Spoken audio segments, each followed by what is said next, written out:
소통 협력이 말하는 바가 뭔가요? 제발 내가 하는 말 좀 잘 들어줄래? 이런 거 같아요. 네가 하고 싶은 말 하지 말고 내가 듣고 싶은 말 해줘. 제발 네 일이라도 잘해라. 내가 도와줄 필요 없게. 이렇게 되는 거군요. 그쵸. 아, 네. 이걸 보고 어떻게 취준생들이 압니까? 이게 무슨 뜻인지.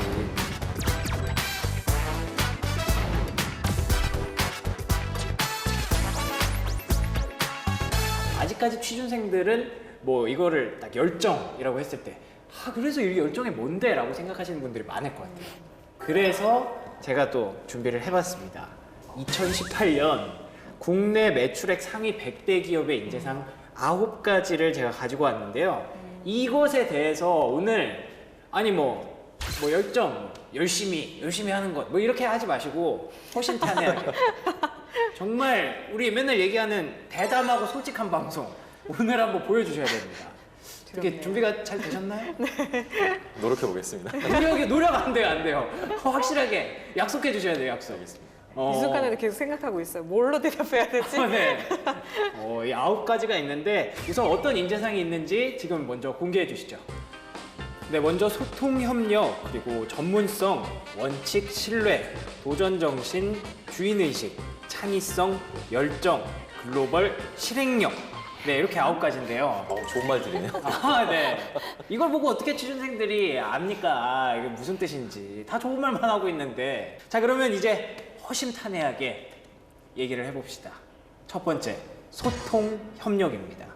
이 인재상이 이제 100대 기업의 인재상 중에 가장 많이 나온 1위를 기록을 했는데요. 소통 협력이 말하는 바가 뭔가요? 제발 내가 하는 말 좀 잘 들어줄래? 이런 거 같아요. 네? 누구 기준에서요? 누구든지. 아. 아니 근데 왜냐면 이게 약간 지원서 쓸 때 네. 의사소통 능력이 뛰어나다 이런 식으로 이제 소통이나 협력 능력을 많이 표현을 하시는데 커뮤니케이션이라는 네. 단어를 쓰기도 하고. 의사소통 능력을 얘기할 때 대부분의 분들이 저는 다른 사람의 이야기를 경청을 잘해주고 공감을 잘해준다는 얘기를 해요. 공감 능력이 뛰어나다. 네, 네. 공감 말고 이해력이 뛰어나야 되거든요. 그래요? 아. 이해를 해야 돼요. 왜냐면 이 사람이 그러셨어요가 아니라 이 사람이 한 말에 대한 의미를 캐치하고 이해를 해야 돼요. 그래야지 이제 조직 내에서 의사소통이 되는 거거든요. 그렇죠. 얘가. 그러면 저는 누가 하는 말을 잘 알아듣습니다. 이렇게 써야 되나요? 뭐 비슷한 맥락인 것 같아요. 그래요? 네, 이게 좀- 오히려 비슷한 맥락이에요? 네, 좀 비슷한 맥락인 것 같은 게 제가 생각하는 소통은 너가 사용하는 단어 말고 상대방이 알아들을 수 있는 단어를 사용해서 상대방을 이해시키는 것. 이해도 잘해야 되고 이해도 잘 시켜야 되고 네. 공감 이런 거 중요한 게 아니군요. 네가 하고 싶은 말 하지 말고 내가 듣고 싶은 말 해줘. 이거가 소통인 예? 것 같아요. 정확하게 얘기하자면. 좋아하는 말을 달라 이거예요?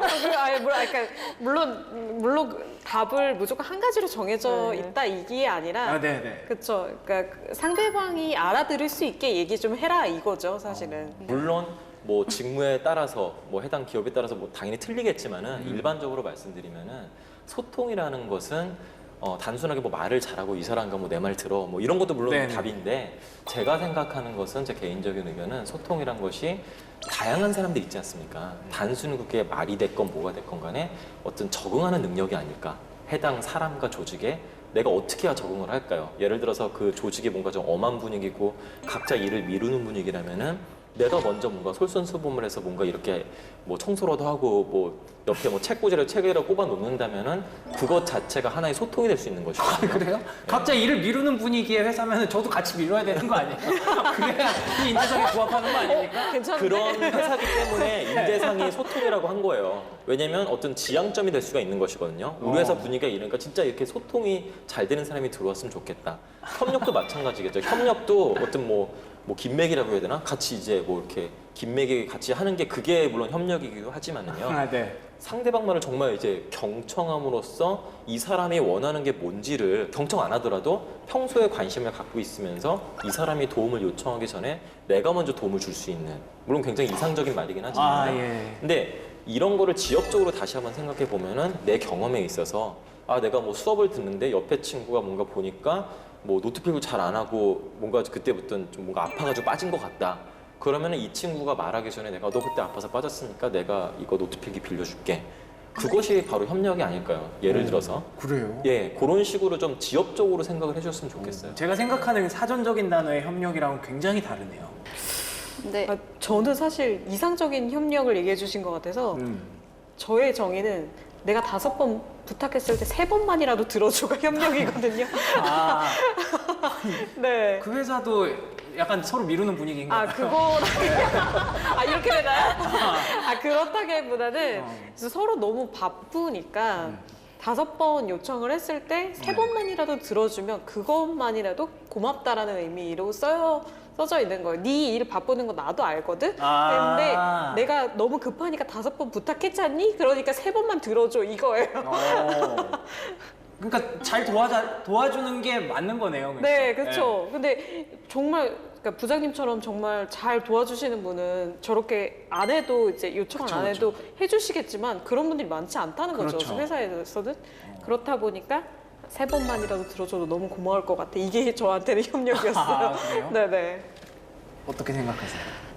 뭐 소통을 좀 디테일하게 들어가 보면 네네네. 사실은 아까 말씀하신 대로 직무별로 소통이 의미하는 바가 굉장히 달라요. 그렇겠죠. 제가 이제 호텔을 예를 들어서 얘기하면 호텔에서 이제 프론트 오피스에 있는 직원들 같은 경우에는 소통이라는 게 정보 전달력이 뛰어나야 돼요. 왜냐하면 우리 그 오신 고객한테 어떤 정보들을 주는 경우가 굉장히 많기 때문에 그게 뛰어나야 그래야죠, 네. 되고 세일즈 같은 경우에는 설득력이 뛰어나야 돼요.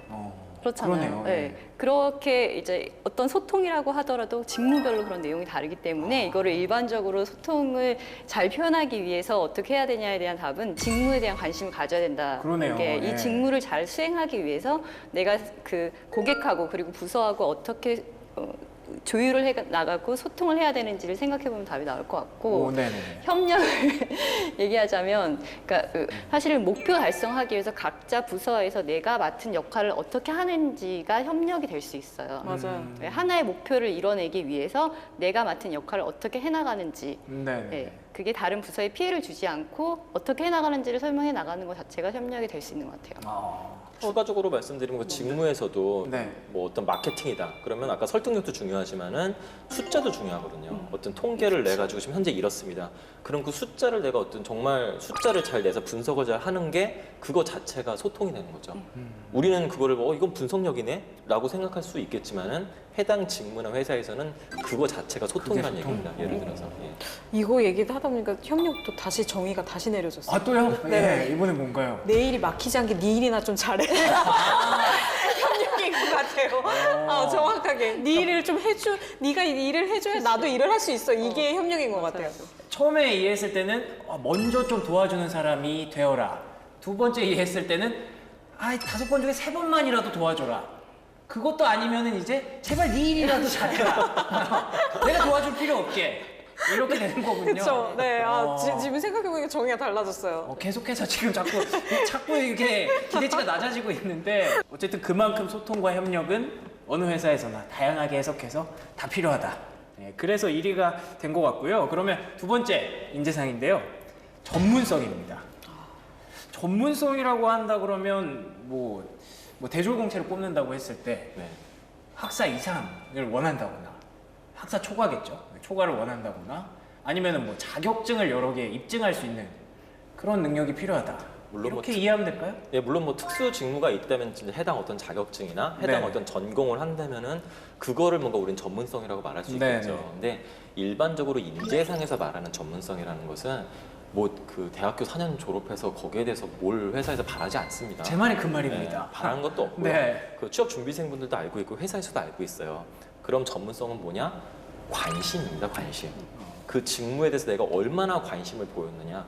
관심은 뭡니까? 그 직무를 위해서 내가 어떤 또 말하자면 역량을 키워왔느냐. 근데 역량이랑 하면 또 두리뭉실한데 뭐 내가 뭐 어떤 뭐 R&D에서 뭐 기계공학을 전공했는데 내가 뭐 다른 어떤 이런 쪽을 하고 싶다. 어떤 뭐 자동차 설계를 하고 싶다. 그렇다면은 거기서 내가 단순하게 설계 뭐 이런 것을 내가 이런 걸 배우고 디자인했고 이게 중요한 게 아니라 어떤 해당 어떤 자동차에 대해서 내가 얼마나 관심 있나. 네, 그런 것들에 대한 걸 나타내는 것이 바로 전문성으로 이어집니다. 물론 전문적인 그 우리가 알고 있는 그런 지식이나 이런 건 없겠죠. 경험이나 관심을 피력하시면 됩니다. 네. 본인의 관심, 직무에 대한 관심이 전문성을 나타내주는 그 표식이라고 생각하고, 그래서 저 면접 볼 때 제가 네. 제일 먼저 하는 질문이 저는 자기소개 좀 해주시겠습니까를 안 하고 본인이 지원하신 직무에 대해서 본인만의 단어로 정의를 내려주세요라고 물어보거든요. 너무 어려운 거 내시는 거 아니에요? 처음 들어오자마자 긴장하는데 이게 뭐야 했는데 왜냐면 본인의 직무를 이제 그 직무를 하고 싶다고 지원을 한 거잖아요. 그렇죠. 그러면 무슨 일을 하고 싶어서 지원했는지는 제가 알아야 될 거 아니에요. 네. 그러니까 본인이 지원하신 직무를 얘기해 달라고 하고, 사실 저희가 이렇게 얘기한 이유는 잡 디스크립션이라는 걸 채용 공고에 같이 올리기 때문에 그렇게 할 수 있거든요. 그 잡 디스크립션이 이 직무에 대해서 굉장히 디테일한 내용들, 그러니까 주로 그러니까 메인 듀티 같은 게 다 이렇게 써 있어요. 적어도 그걸 읽어보고 왔으면 본인이 지원하신 직무에 대해서는 얘기는 할 수 있어야 되잖아요. 그쵸. 네, 그래서 저는 이제 그걸로 관심도를 체크를 하는데, 적어도 본인이 지원하시는 직무에 대한 관심을 나타내 주는 것 자체만으로도 전문성을 충분히 표현할 수 있다고 생각하거든요. 이 직무를 위해서 제가 무슨 자격증을 땄고 뭘 했고 이런 것보다 그냥 그 직무가 뭐 하는 일인지 정도는 알아야 될 것 같아요. 맞아요. 좀 이런 정말. 얘기가 나온 게 지금 외국계 회사 재직 중이시니까 저도 네, 마찬가지지만은 외국계 회사 같은 경우 이게 뭐 좋고 나쁘다가 아니라 해당 그 직무 설명서가 굉장히 잘 돼 있어요. 네. 채용 공고를 내도 이 직무는 어떤 거다. 이 직무 할 수 있는 사람은 다 와줘라. 이런 식인데 좀 불행히도 아직까지는 우리나라 기업들은 그런 것들이 좀 상대적으로 아직까지는 좀 부족합니다. 그래요? 그러다 보니까 오히려 취업 준비생 분들도 좀 헷갈리는 거죠. 근데 저는 여기서 말씀드리고 싶은 것은 그런 직무 정의서 같은 게 제대로 안 나와 있으니까 나는 뭐 몰라. 이게 아니라 어떤 좀 외국계 기업 같은 내가 희망하는 직무에 대해서 한번 검색을 해보세요. 요새는 검색하는 게 편하니까 하면은 거기에 대해서 대충 물론 그 우리나라 기업과는 완전히 맞진 않을 가능성이 커요. 하지만 대략적으로 그 직무가 뭐 하는지는 좀 감을 잡을 수 있거든요. 그걸 읽어본 다음에 본인이 원하는, 예를 들어 우리나라 기업에 지원한다. 그럼 거기에 직무에 대해서 본인이 그럼 내가 이 직무를 해서 어떤 경험을 해왔지? 또는 좀 학년이 낮으신 분들은 내가 이런 직무를 한번 앞으로 계속 하기 위해서 어떤 이런 공부를 또 해봐야 되겠구나. 뭔가 이런 생각을 가지시면 훨씬 더 취업하기가 수월해지실 것 같습니다. 정말 공감하는 게, 다들 자격증을 따면 거기에 전문성이라고 생각하시는 취업 준비생들이 맞는데 정말 착각이거든요. 많은 게 아니라 거의 네, 거의 그러니까 100%라고 봐야죠. 네, 그렇죠. 실무를 안 해봤기 때문에 사실 그 이론을 알아도 적용시킨 경험이 없으면 전문성이라고 보기 어렵거든요.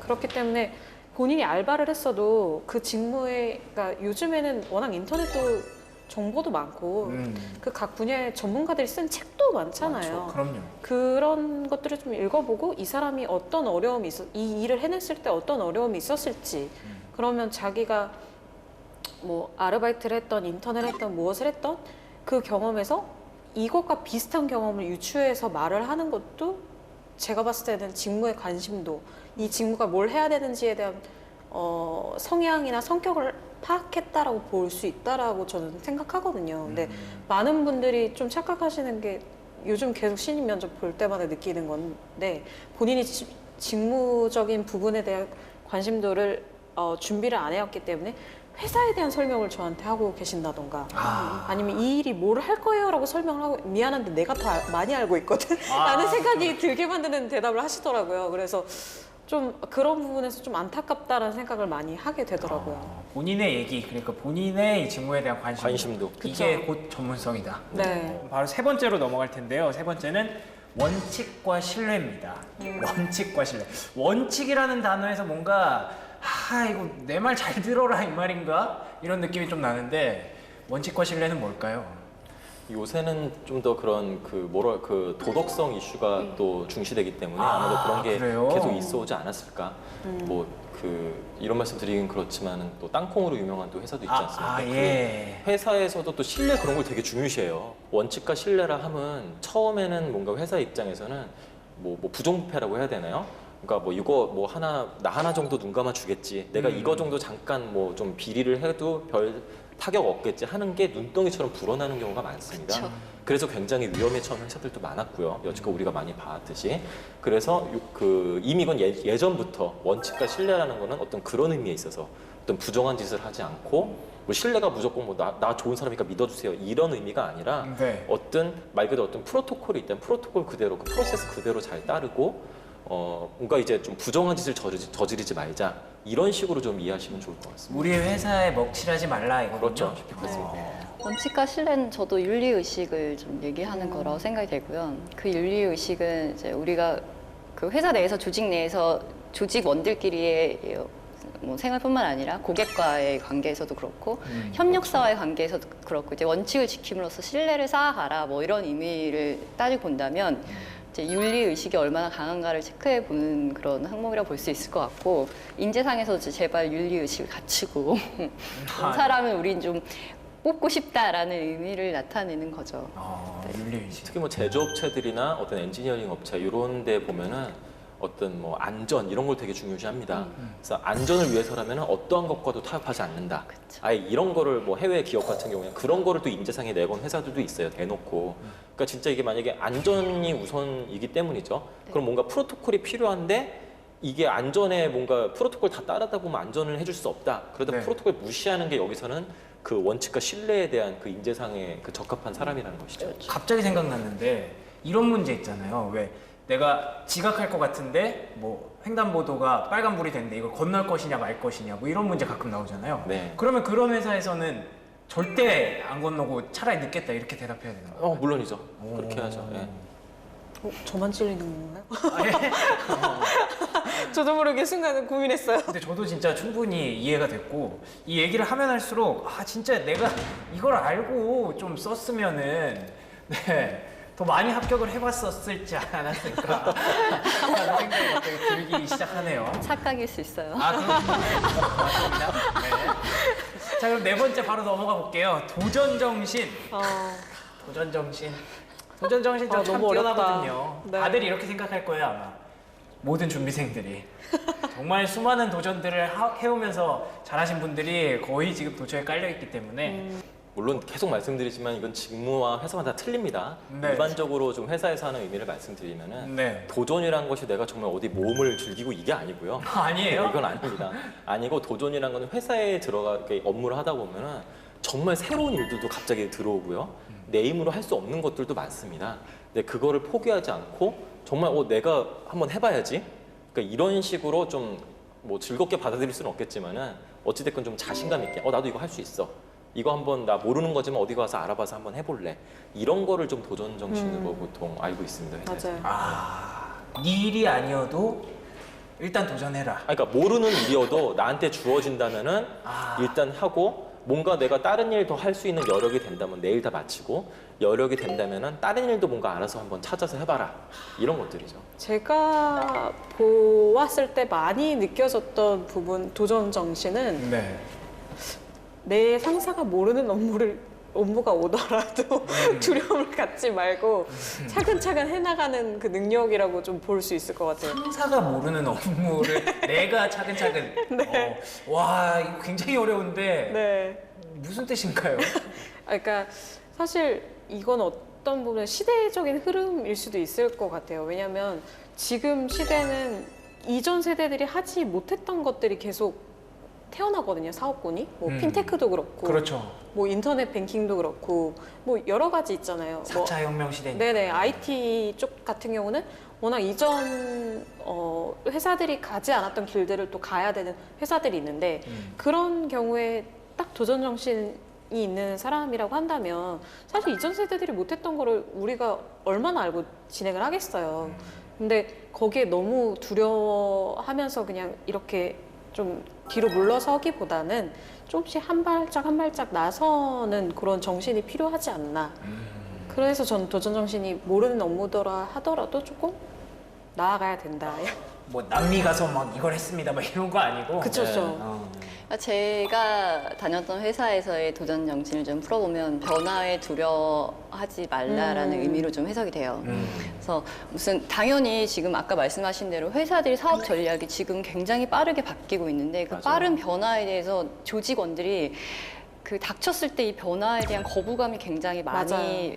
그 느끼는 경우들이 많거든요. 그럴 수밖에 네, 없죠. 그러면 이제 그 변화에 대한 거부감이 들기 시작하면 회사의 전략이 굉장히 뒤처지게 돼요. 그러니까 딜레이가 된다고 해야 되나? 늦게 진행이 되는 거예요. 근데 지금은 또 늦게 진행되면 사실은 그 회사는 뒤처지는 기업이 될 수밖에 없는 시대가 됐잖아요. 그렇죠. 그래서 어떤 변화가 생기더라도 두려워하지 말라 자체가 이제 조금 도전 정신에 좀 풀어 해석하면 그렇게 되는 경우들이 좀 있더라고요.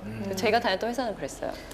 플러스 저는 여기 실수를 두려워하지 말라인 것 같아요. 도전 정신. 네. 왜냐면 실수하거든요. 모르는 거 하다 보면 당연히 넘어지기도 하고 뭐 본인이 생각 안 했던 방향으로 흘러가기도 하고 정답이 있다라고 생각되어지진 않아요, 사실은. 그럼 너무 매사에 막 도전적이라서 매번 실수를 나설 때 안 나설 때 가리고 나서라 말씀드렸잖아요. 이제 실수하면서도 물론 결과는 실수라서 되게 가슴이 아프지만은 실수를 통해서 뭔가를 배울 거 배워야죠. 아닙니까? 그쵸. 그러면 그 다음번에는 실수 안 할 가능성이 높겠죠. 그리고 변화가 돼야죠. 실수를 했어요. 그리고 배웠어요. 그래서 다른 모습을 보여줬어요. 그게 도전적이어야지. 도전 정신이란 내가 모르는 업무에도 불구하고 항상 도전할 준비가 되어 있고 혹시라도 실수를 하더라도 그 실수를 딛고 변화할 수 있는 능력을 가진 사람이 필요하다 이 말이군요. 그리고 단순하게 도전하면서 열심히 하자 이게 문제가 아니라 모르는 일이 떨어졌을 경우 정말 회사에서 일하다 보면은 아무도 해본 사람이 없는 적의 일을 받는 경우도 굉장히 많아요. 그럼 이걸 그냥 무턱대고 하자 이게 아니라요. 여러 군데 알아보고 리서치도 해보고 내가 스스로 어떤 분석하고 공부하는 거 이것 자체가 도전이라는 것이죠. 단순하게 뭐 무턱대고 뭐 밀고 나가자 이게 도전이 아니란 얘기입니다. 그러면 그냥 솔직하고 대담하게 도전 정신이 있는 후배, 동료, 선배 좋아하세요? 저는 너무 좋습니다. 오 그래요? 네, 그러니까 근데 솔직히 귀찮아요. 그러니까요. 그런 분들은 아니 솔직하게 나 착한 부장이 솔직하게는 귀찮은데 너무 좋다고. 있었어요. 그런 분들은 정말 귀찮게 물어봐요. 제가 질문이 많아요. 네, 질문이 많은데 그 질문들이 저도 겪어보지도 모르는 질문들이 많아요. 근데 그 후배 입장에서는 거기에 대한 얘기를 알아볼 수 있는 창구가 저밖에 없는 거예요. 그 사람 네트워크나 이런 걸 통해서는 알아볼 수가 없어요. 하지만 저는 제가 모르지만은 제 네트워크를 통해서는 알아볼 수 있어요. 그럼 제가 귀찮지만 알아봐 줘야 돼요. 예, 귀찮죠. 하지만 그걸 알아보면서 저도 배우고 맞아요. 어디 가서도 뭐 이거 나 알아. 좀 해봤어. 좀 자랑할 수 있죠. 네 그러면 5번째는 주인의식입니다. 야 주인의식. 주인의식. 이거 요즘 밀레니얼 세대들이 제일 싫어하는 거거든요. 그렇죠. 뭐 우주인의 의식이 있는 것도 아니고. 회사는 내가 일을 하고 돈을 받아가는 곳이지 왜 회사에 내가 주인의식을 가져야 되는가. 그 나무를 봤으면 좋겠어요. 나무를 몇 그루를 예, 식목일도 아닌데. 예. 그 나무를 보시면은 네. 뭐 내가 이 회사 주인 아니죠. 당연히 주인은 다른 분 계시잖아요. 저기 저기 뭐 위에 계시는 네. 분이 계실 텐데 주인의식이라는 것은 단순하게 내가 회사의 주인이다 뭐 내 오너십을 가져라 뭐 이게 아니고요. 내 업무에 한해서 이 업무는 내 거고 업무가요. 회사는 오너 거죠. 회사는 주인 거고 업무는 내 거고 내가 이 업무를 통해서 어떤 거를 내가 뭐 경험할 거고 내 앞으로 나의 커리어에 나의 경력에 이걸 통해서 내가 더 성장할 거다. 이런 마음가짐으로 업무를 한다면은 그런 것들이 뭐 결국엔 물론 이제 그 주인분에게도 이제 좋겠죠 당연히 직원분에게도 예. 좋겠고 하지만 나한테는 훨씬 좋다는 것이죠. 예, 그런 식으로 좀 업무에 한정해서 좀 했으면 좋겠습니다. 월급도 빨리 올라가. 그렇죠. 그러니까 회사를 떠나서 내 업무, 네. 직무에 대한 그런. 그렇게 했으면 좋겠어요. 예. 제가 생각할 때 주인의식은 직무에 대한 책임감인 것 같아요. 그 책임감. 네. 책임감 그런 것 있겠네. 같아요. 네. 말씀하신 거 들어봐도 그 네, 책임감 직무에 얘기하시는 대한 거. 책임감이 그러니까 주인이시고 뭐 사실 회사의 로열티를 가지고 내 회사처럼 열심히 일해줬으면 좋겠다는 이제 오너의 개인적인 희망이고요. 그 개인적인 희망 내에서 이제 제가 가질 수 있는 주인의식은 회사는 어르신 거니까. 내 건 아니니까. 네, 내 건 아니니까 나는 이제 내 업무에 대해서 뽑아낼 건 모든 걸 뽑아내고 네. 이 업무의 전문가가 되겠다. 이게 주인의식이라고 볼 수 있을 것 같아요. 근데 혹시 그러면 예전에는 이 주인의식이라는 단어가 너의 그 직무에 대해서, 너의 업무에 대해서 그렇게 책임감을 가져라. 그렇기 때문에 너는 이 일을 오늘 밤새서라도 끝내고 가라. 이 뜻은 아니었을까요? 그렇게 잘못 오해될 수도 있는 거죠. 그래요? 예. 예. 이거를 내가 뭐 밤을 새서라고 한다 이게 주인의식이다 그건 정말 잘못된 생각이고요. 왜 그런 거예요? 그것도 아니죠. 왜냐면 주어진 시간 내 업무를 빨리 끝내는 것이 진정한 주인의식인 것 같아요.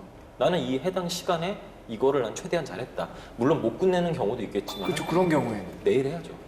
내일 했대요? 네. 근데 주인인데? 주인이니까 제가 내 스케줄을 조정해야죠. 내가 내 일이니까 내 스케줄 조정해서 하지만 옛날에는 왜냐면 주인들이 그걸 원하셨기 때문에 주인들께서 그래서 이제- 진짜 회사의 주인들께서 네. 그 사주들께서 일찍 퇴근하는 걸 못 봐요. 지금 근데 네. 그 주인분들이 이 사람이 바뀌었네요. 회사에 오래 있으면 이제 본인이 큰일이 생길 수 있기 때문에 오. 별로 안 좋아할 수 있어요. 그러니까는 뭐 생산성을 높이고 뭐 이런 뭐 그런 얘기는 다 둘째치고 어쨌든 주어진 시간 내에서 최대한 할 수 있는 만큼 이제 본인이 맡은 직무를 할 수 있게 해 나가는 게 이제 책임감이고 주인의식인 것 같아요. 알겠습니다. 그러면 6번째입니다. 6번째는 창의력인데요. 창의력 되게 쉬운 단어예요. 쉬운 단어인데 되게 어렵게 느껴지거든요. 이 만약에 자소서를 쓸 때 이게 있으면 어떤 면에서 창의력을 발휘해서 입증을 해야 될까요? 창의력은 어찌 보면 가장 좀 쉬운 그 인재상이 아닐까라는 생각이 들어요. 누차 말하지만 직무에 대한 관심이 바로 창의력입니다. 또 직무에 대한 관심이에요? 관심에 계속 그 재방송을 하고 있죠. 네. 그 직무에 대한 관심이라는 것은 그 창의력이 항상 우리는 생각하죠. 머리 위에서 갑자기 그 백열등, 형광등인가요? 그런 네. 등이 하나 반짝하면서 뭔가 반짝인 아이디어 하나 딱 멋있게. 엄청나게 혁신적인 뭔가. 그렇죠. 혁신적인 뭔가. 근데 물론 그건 창의력이긴 한데요. 네. 그러기에는 거의 불가능해요. 천재들도 그건 할 수 없고요. 그래요? 네. 계속 해당 사안에 대해서, 직무에 대해서, 업무에 대해서 계속 고민을 하고 관심을 갖다 보면은 거기에 대해서 이제 생각이 나는 거죠. 거기에 대해서 뭔가 새로운 방향성이 생각이 나는 겁니다. 그것을 창의력이라고 합니다.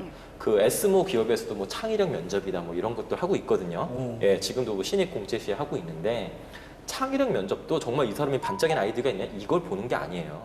그 직무 관련해서 얼마나 준비가 돼 있고 계속 어떤 직무에 대한 상황을 주거나 이런 식으로 물어보면 물론 이제 시사적인 문제도 주긴 하지만은 결국에는 해당 직무를 제대로 할 수 있는 역량이 있느냐 이런 것들을 알아보는 면접이거든요.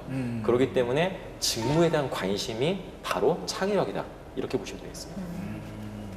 그러니까 내가 그 직무에 대해서 관심을 계속 갖고 있으면 이거는 이렇게 해보면 더 맞습니다. 네. 고민한 만큼 그게 새로운 방법이 계속 생각이 나요. 그렇죠. 물론 틀릴 수도 있겠지만은 네네네. 창의적인 생각이 나는 거죠. 그게 물론 틀릴 수도 있고 이전에 해봤던 방법일 수도 있겠지만 네. 기업 입장에서는 얘가 직무에 대한 관심이 있고 창의력을 충분히 입증할 수 있는 친구구나 이렇게 받아들여진다는 거죠. 더 나은 방법을 생각하는, 그러니까 프로세스를 개선하는 방법을 생각하는 능력이 아닐까 싶어요. 그것도 조직 내에서의 네. 창의력이라는 게. 그러니까 뭐 하나를 굉장히 큰 프로세스로 확 바꿔서 이게 아니라 원래 기존대로 가고 있던 거에 조금의 변화를 주면 효율성이 높아진다라는 거를 창의라고 보기도 하거든요.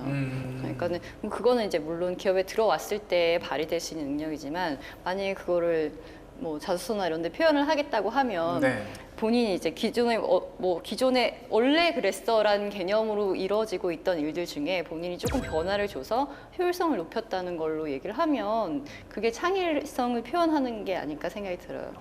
오늘 정말 많은 얘기들을 해봤는데요. 지금 하반기 공채 또 시즌이기 때문에 다들 좀 인재상을 보면서 좀 싱숭생숭하신 분들이 많을 건데요. 이번 방송 보시고 다들 좀 자신감을 가지셨으면 좋겠다라는 생각이 들고 바로 여러분들이 우리 기업이 원하는 인재상일 겁니다. 믿으십시오. 네, 화이팅이고요. 자, 오늘 좋은 말씀 해주신 세 분께 감사를 드리면서 저희는 다음에 정말 오늘처럼 솔직하고 대담한 방송으로 찾아올 것을 약속드리겠습니다. 시청해주신 여러분 고맙습니다. 감사합니다.